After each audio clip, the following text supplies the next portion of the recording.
Hello বন্ধুরা, কেমন আছো সবাই?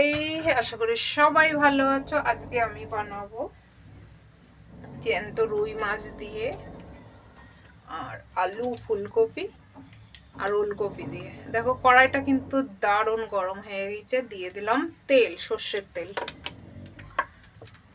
মাছটা সর্ষের তেলে ভাজলেই কিন্তু ভালো হয়। অনেকে সাদা তেল ব্যবহার করে, সেটা নিজের কাছে। দেখো কড়াইটা গরম হয়ে গেছে, দিয়ে দিয়েছি তেল। তেলটা কিন্তু দারুণ গরম হয়ে গেছে। আর আমি লবণ হলুদ কিন্তু মেখে নিয়েছি মাছের মধ্যে। লবণ হলুদটা মেখে রেখেছিলাম। এইবার দিয়ে দেবো মাছগুলো। আর গ্যাসটা একটু কম করে দেবো, কেন তেলটা গরম হয়ে গেছে। গ্যাসটা কম করে দেবো। তেলটা একটু গরম হলে তারপরে মাছগুলো দিলে কিন্তু ভালো হয়, যে কড়াইতে লাগে না। আর এটা তো জ্যান্ত মাছ একদম। শীতের দিনে জ্যান্ত মাছ দিয়ে আর তাজা তাজা সবজি দিয়ে খেতে কিন্তু দারুণ লাগে। তোমরা কে কে পছন্দ করো এমন সবজি? মাছটা ভাজা হোক, গ্যাসটা কম করা আছে, ততক্ষণে আমি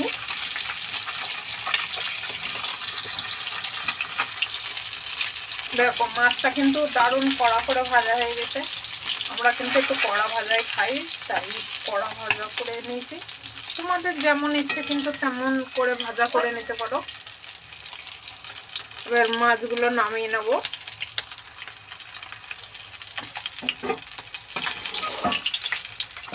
মাছগুলো সব তুলে নিলাম। আর আমাদের যে তেল আছে ওই তেলে কিন্তু ভাজা হয়ে যাবে, সবজি হয়ে যাবে, বুঝলি? গ্যাসটা একটু তেজ করে দিলাম। আর দিয়ে দিলাম জিরে, সাবুত জিরে। আর দিয়ে দেবো তেজপাতা।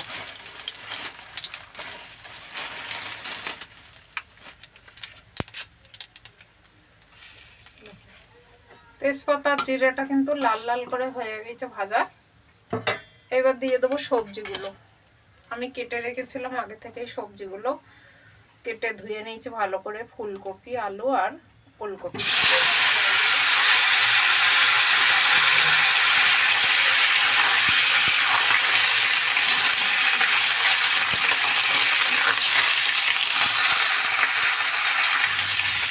এবার দিয়ে দিলাম কতগুলো কাঁচা লঙ্কা। কাঁচা লঙ্কাগুলো কিন্তু চিড়ে দিয়েছি মধ্যখানতে। ভালো করে সবজিটা একটু কষিয়ে নিই, যাতে কাঁচা গন্ধটা না বেরোয়।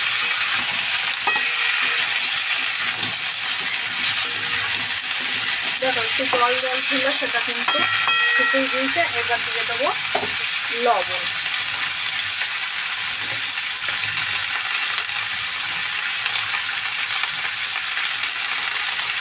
তো লবণ দিয়ে দিলাম। নিজেদের স্বাদ মতো লবণ দিয়ে দেবে।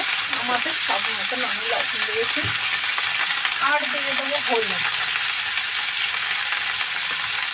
তার আগে একটু নাড়িয়ে নিই, যাতে নিচে লেগে না যায়।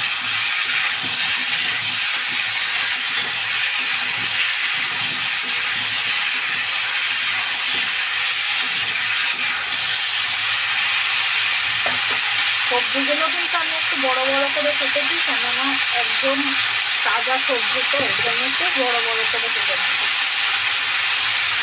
এবার দিয়ে দেবো হলুদ।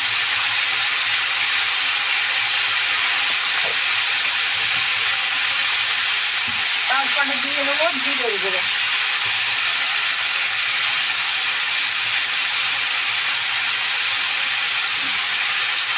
জিরের গুঁড়ো দিয়ে দিলাম।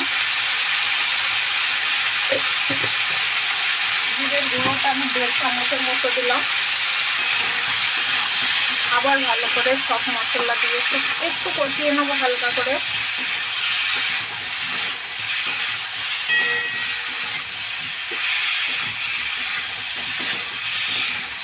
দেখো মশলাটা কিন্তু সব সবজির গায়ে মিশে গেছে।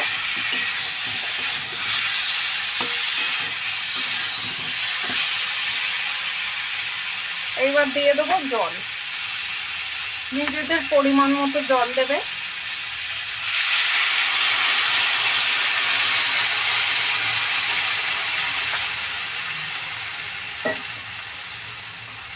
জলটা দিয়ে আবার একটু ভালো করে নাড়িয়ে চাড়িয়ে দিতে হবে যাতে মশলাটা ঝোলের মধ্যে হয়ে যায়।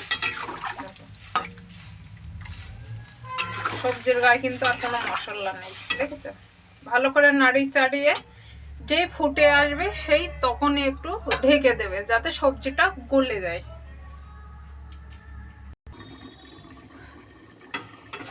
দেখো আমি কিন্তু সবজিটা ঢেকে দিয়েছিলাম, সবজিটা কিন্তু এবার গলে গেছে।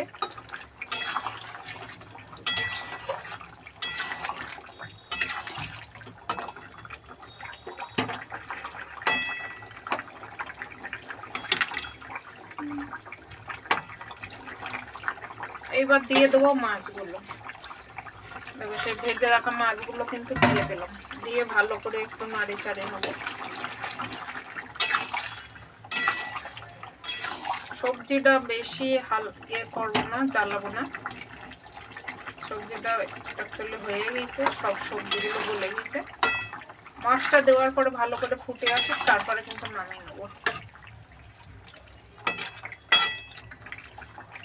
2 মিনিটের জন্য একটু ঢেকে দেবো যাতে মাছটা ভালো করে ফুটে যায়।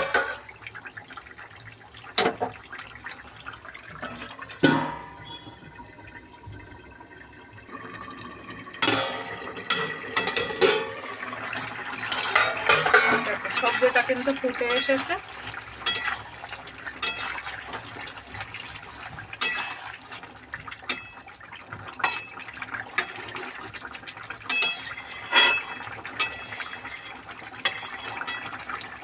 আজকে সবজিটা আমার এই জ্যান্ত রুই মাছ দিয়ে, ফুলকপি, ওলকপি আর আলু দিয়ে দারুণ একটা স্বাদের রেসিপি। সত্যি গরম ভাতের সাথে খেতে কিন্তু দারুণ লাগে। ভিডিওটা যদি ভালো লাগে লাইক, কমেন্ট, সাবস্ক্রাইব করে পাশে থেকো। ধন্যবাদ সবাইকে, বাই বাই, ভালো থেকো।